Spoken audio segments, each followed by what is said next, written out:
સુરતના અમરોલી વિસ્તારમાં કોલેજ બહાર વિદ્યાર્થી દ્વારા મચાવાયેલા આતંક અને કરાયેલા સીન સપાટાનો વિડીયો વાયરલ થતા પોલીસ આરોપી વિદ્યાર્થીને ઝડપી પાડી તેને કાયદાનું ભાન કરાવ્યું। સુરતના અમરોલી વિસ્તારમાં આવેલી કોલેજની બહાર અસામાજિક તત્વો જેવા વિદ્યાર્થીઓએ આતંક મચાવ્યો। કોલેજની બહાર એક વિદ્યાર્થી દ્વારા હાથમાં પાઇપ લઈ સીન સપાટા કરાયા હતા તો અન્ય એક વિદ્યાર્થીને લાફા પણ માર્યા હોવાનું સીસીટીવીમાં કેદ થયું હતું। અન્ય વિદ્યાર્થીઓમાં ડરનો માહોલ ઊભો કરવાનો પ્રયાસ કરાયો હોય જે વિડીયો સોશિયલ મીડિયામાં વાયરલ થતા તાત્કાલિક અમરોલી પોલીસે તપાસ હાથ ધરી ગુંડાગીરી કરનાર વિદ્યાર્થી અમરોલી ગણેશપુરામાં પ્રગતિનગર સોસાયટીમાં રહેતા ધ્રુવીલ મહેશ ગોહિલની ધરપકડ કરી કાયદાનું ભાન કરાવતા તેમણે માફી માંગી બીજી વાર આવું ન કરવા જણાવ્યું હતું।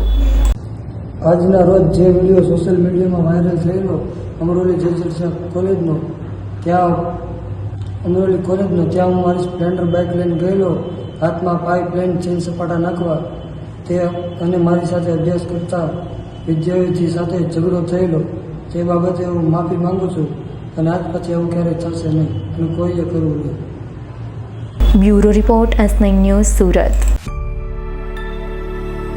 અમારી તમામ માહિતીથી અપડેટ રહેવા માટે જોડાયેલા રહો S9 ન્યૂઝ સાથે।